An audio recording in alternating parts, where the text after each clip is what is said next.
When we talk about an unidentified serial killer, there's a danger hidden inside the name.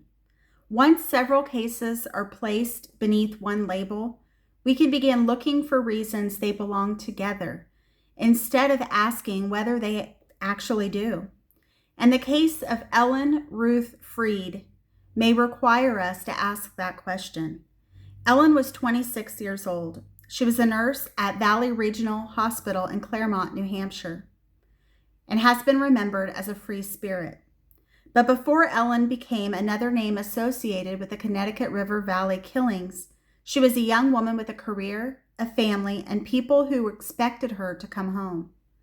On July 22, 1984, at approximately 2 in the morning, Ellen stopped at Leo's Market in Claremont and used an outdoor payphone. She called her sister. According to accounts of Ellen's disappearance, the two spoke for nearly an hour. During that conversation, Ellen reportedly noticed something that concerned her: a strange vehicle in the parking lot. At one point, Ellen put down the telephone and went to make sure her own car would start. It did. She returned to the phone, finished the conversation with her sister, and said goodbye. It was the last known conversation Ellen would have. When Ellen failed to report for her hospital shift, concern quickly grew. Her car was eventually discovered, locked and abandoned at Jarvis Road, several miles from the payphone. But Ellen was gone. For more than a year, her family had no answer about where she was. Then on September 19, 1985, Ellen's skeletal remains were discovered in a wooded area near the Sugar River in the Kellyville section of Newport, New Hampshire. And this is where Ellen's story becomes entangled with another mystery. Ellen has long been included among the women associated with the unidentified offender commonly called the Connecticut River Valley Killer. There are reasons investigators and researchers have considered a connection. Another young woman, Bernice Cordemanche, had disappeared from Claremont only weeks before Ellen. Both women's remains would eventually be recovered in the Kellyville area, extraordinarily close to one another. Both cases involved young women whose disappearances remain unsolved. But similarities tell us where to look. They do not necessarily tell us what happened. There are differences in Ellen's case that deserve attention. Public accounts have reported evidence suggesting Ellen may have been sexually assaulted. If accurate, that detail matters. It doesn't prove that Ellen was killed by a different person. Criminal behavior isn't required to remain perfectly consistent from one crime to another. But we also shouldn't begin with the assumption that one offender killed these women and then invent explanations for every difference we encounter. Maybe the behavior changed. Maybe circumstances changed. Or maybe we're looking at different offenders. There is another name that appears in the history surrounding these cases: the Kellyville Killer. The term has been used locally in connection with the extraordinary geographic proximity of Ellen's and Bernice's recovery locations. That raises a question we think deserves more attention. What if Kellyville represents its own cluster?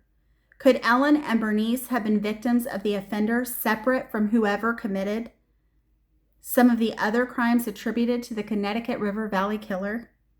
Or does the Kellyville geography represent one particularly concentrated part of a much larger series?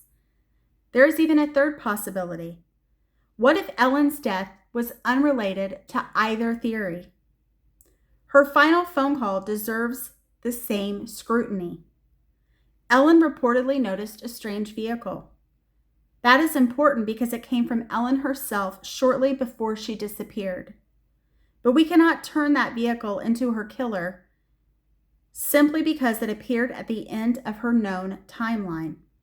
We don't know from that fact alone who was inside it. We don't know whether Ellen left Leo's alone. And we shouldn't automatically assume that whoever killed Ellen was a stranger. Those unanswered questions matter. Decades later, investigators have continued working Ellen's case. Investigative activity in Newport in 2024 demonstrated that her homicide has not simply been forgotten, but no publicly established resolution has told Ellen's family exactly what happened to her. And perhaps that is where we should leave the story for now. Not with a serial killer, not with a suspect, not even with a theory. With Ellen, a 26-year-old nurse, a woman remembered as a free spirit, a sister talking on the telephone late one summer night, a woman perceptive enough to notice something around her that didn't feel right and practical enough to make sure her car would start. And then she disappeared. Ellen Freed may ultimately belong to the Connecticut River Valley Killer story. She may belong to a smaller Kellyville story. Or the truth may be something investigators and the public haven't yet considered. We could give you a neat answer, but the evidence doesn't give us one. And at Grace and Gavel, we'd rather live with an unanswered question than force Ellen's life and death into a theory simply because it makes the story easier to tell. Ellen Ruth Freed was 26 years old. Her homicide remains unsolved, and she deserves an answer that is supported by evidence, not merely one that fits. Thank you for tuning in to Grace and Gavel, where truth meets compassion. My name is Buffy. I'm an almost 18-year criminal defense attorney. And if you got value from this, please consider liking and subscribing. Have a great day. Bye-bye.